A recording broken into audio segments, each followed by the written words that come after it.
Are you looking to build both a big business and a big life?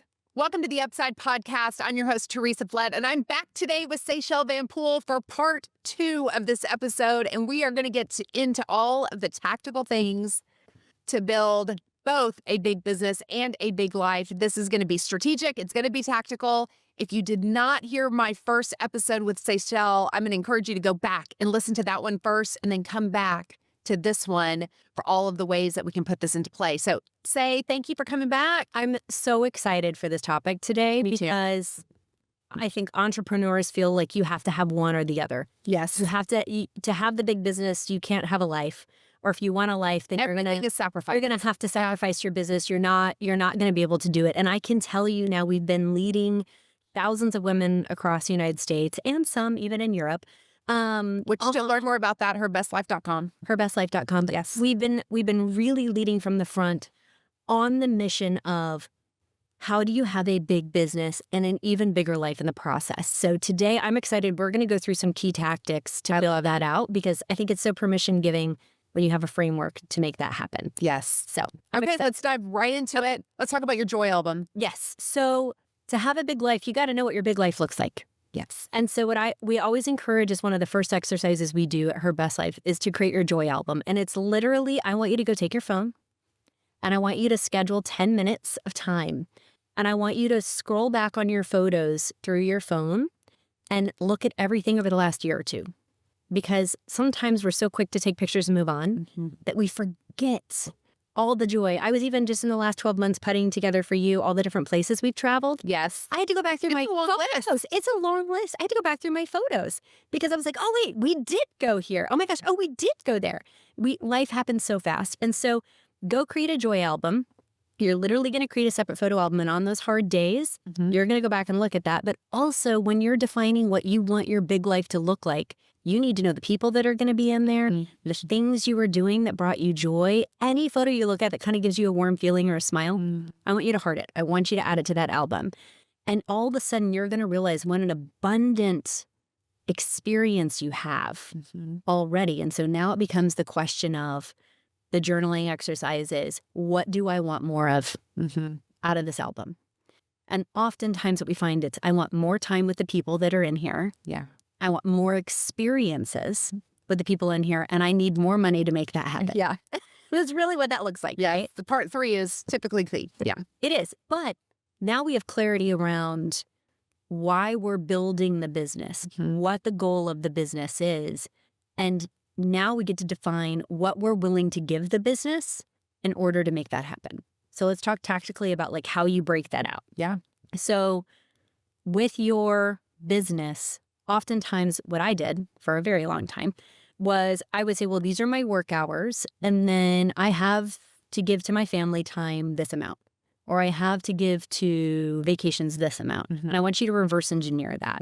I want you to start with a white sheet of paper. And if you have kids, school schedule is probably going to go on that first. And then I want you to go in and start taking a look at the experiences you want to have with the people that you want to have. So that means like, are there trips that you need to be planning for over the next year? We always look at it at least 1 to 2 years out. Yeah. So right now we're recording in early 2026. I have summer camp schedule booked out. We have working from Northern Michigan from June through end of July on the calendar. I love that. Yeah. Double down on that because you are living in Michigan now and you're all summer for 8 weeks and running our team, by the way, in Dallas that will do the high point of our season. Would that have ever seemed possible 8 years ago? No. I mean, we bought the lake house in 2021. And even then it felt tremendously scary. Yeah. But nobody died in the process of doing this. I started running our team on Zoom and it's been amazing. So it's absolutely possible to do that. But I think you start asking yourself, like, what are the experiences? What's the time off I want to have? What are the people that I want to enter? What are the date nights I need to have, right? And start listing those out, involve the people that are important on that, and put that on your calendar first. Like, non-negotiable, must go on the calendar. Yes. So that's how you start. Because now when you look out and a client asks for an appointment, you already know if you're going to be in or out of town. You already know if you're going to be at a date night or not. Right. I've very, very, very rarely had a client that was not willing to adjust by a day or two. to accommodate. And most of the time, I think we're just afraid to ask.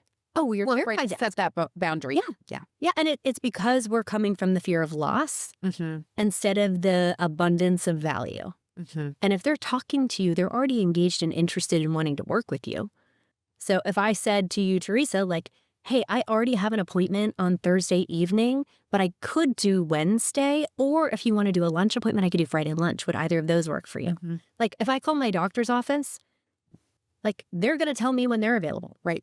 And I could say, well, I would like this week. And they're going to be like, okay, this week we have these options. Or if we're booking in 6 months.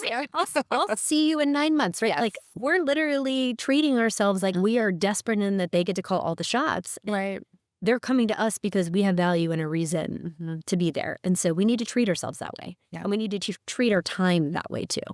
And I find if they don't respect that, if they can't handle that, then maybe I have somebody else that I could give them to go do business with it. That would be a great match. And maybe it's just not my client. Yeah. And that's okay too. What's so good when I think you hit it on the head when you said it's the difference between coming from a fear of loss Yes. and from a place of value, coming from an abundant mentality. And when we're in lack, then we have to hang on to everything out of Yeah. fear of losing. Your little like claws are just going down the drapes, right? Yeah. It's not a great place to be. Okay. So we're going to get on our calendar everything that represents the big life that we want to have, family, friends, experiences, all of that goes on there first. And then what happens? Then you've got to figure out what time during the day you're willing to give to the business. Mm-hmm. And so this gets then into the micro. Mm-hmm. So every week, what I do is I look out, like on Sunday, I look out 2 to 3 weeks of scheduling. I look at what are the school activities we need to be doing, what are the parent activities we need to be helping with, what's the community activity, all of that I'm looking at, and then I'm back-ending my schedule to say, okay, where are the time slots available for me to like not lazily work, to get after it? Like, I mean, when I'm calling, I'm like calling 70 to 80 people like in a chunk of time, you know, like, or if I'm doing appointments like today, I'm up with you, I'm going to be doing a content day. I have a listing appointment. Like I'm scheduling it strategically and being really, really, really focused with my time, and I'm blocking it out very intentionally and putting the priorities at the top. And I know that sounds silly to do, but it's really hard to keep that. And so I think when you can kind of keep an hour or two each week to review and correct it, if we needed to reschedule something 2 weeks out, you're not going to have a problem. Right. If I'm forgetting about the appointment or rescheduling the night before, that's much more difficult for people to adjust, and they feel like you're not respecting their time. Right. So I know we're talking a lot about the organizational side of it, but it's actually what allows you to have the bigger life aspect of that. Right. And so really get purposeful once a week, involve the family. Like Quinn and I sit down with her school calendar, mine, and I literally draw it out. Yeah.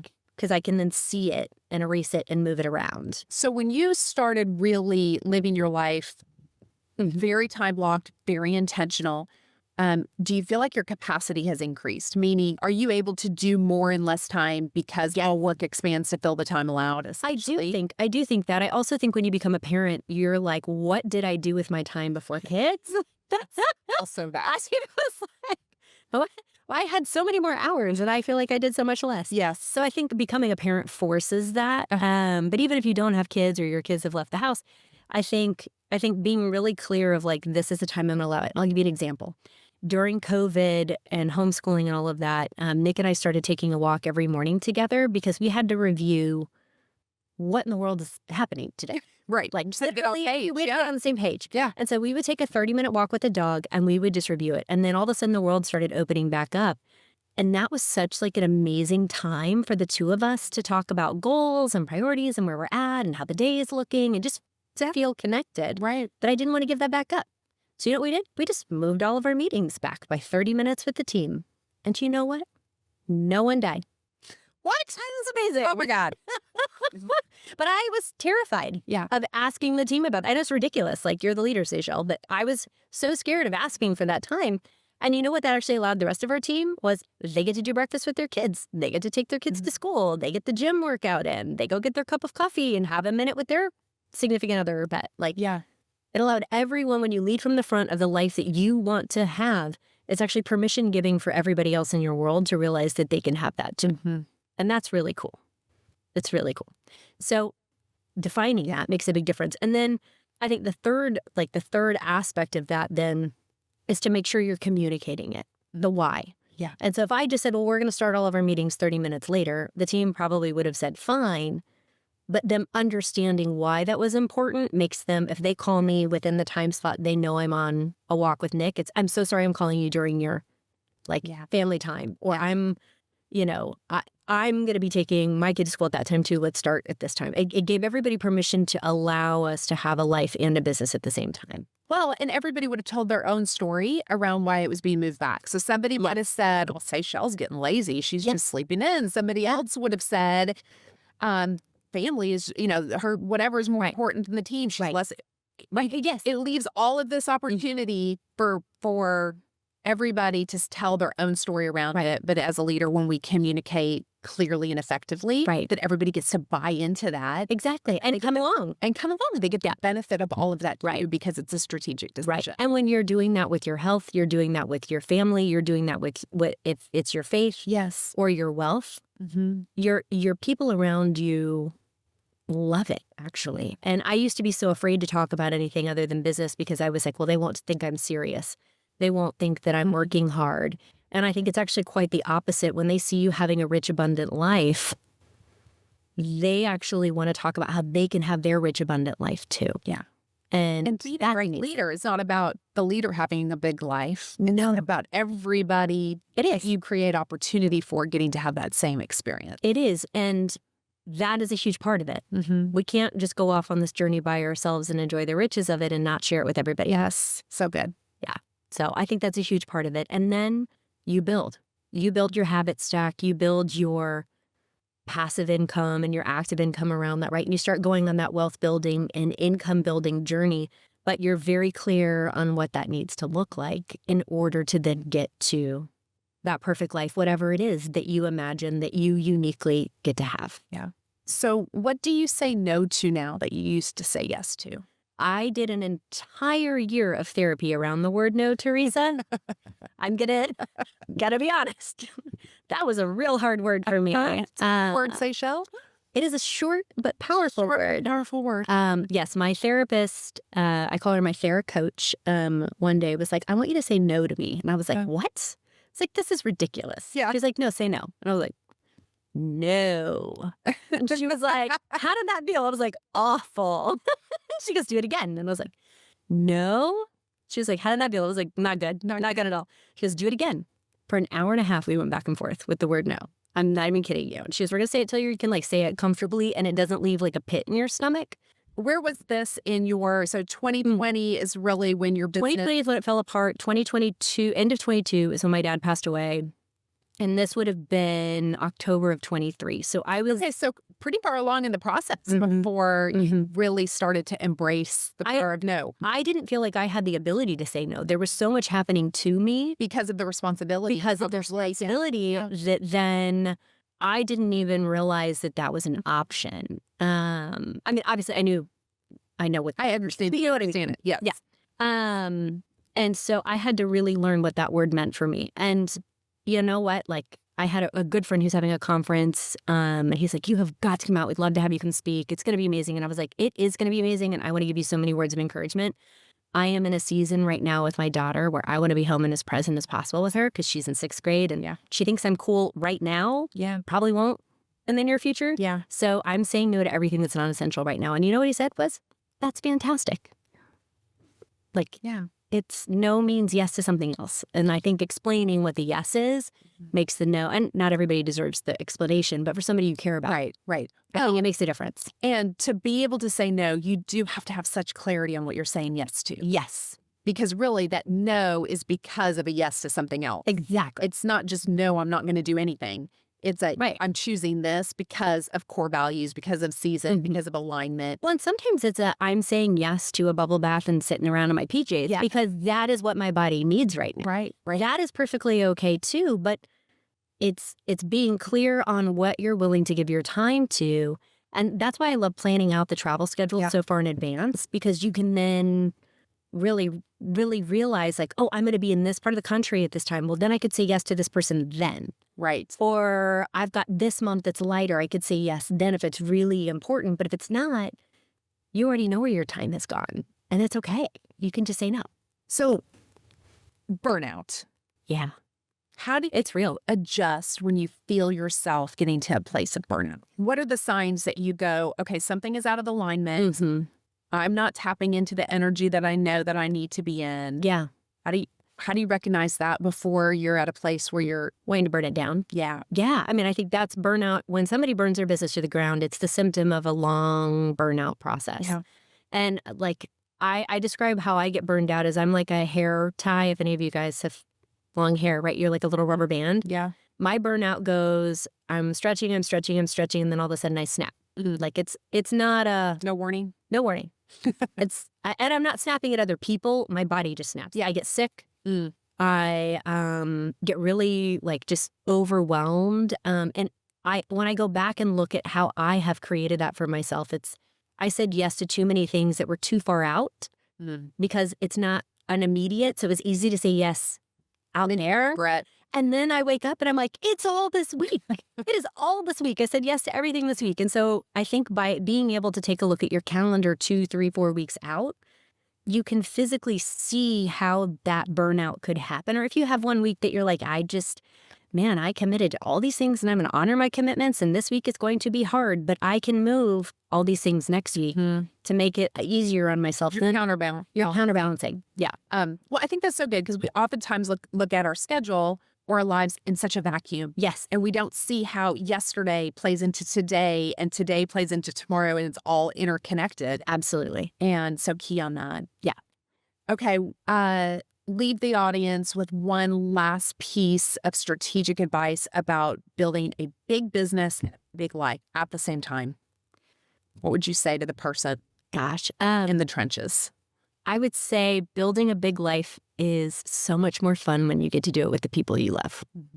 And so if you have the ability to talk about this and experience this with multiple people instead of just living your big life when everyone else around you isn't, it's so much more fun.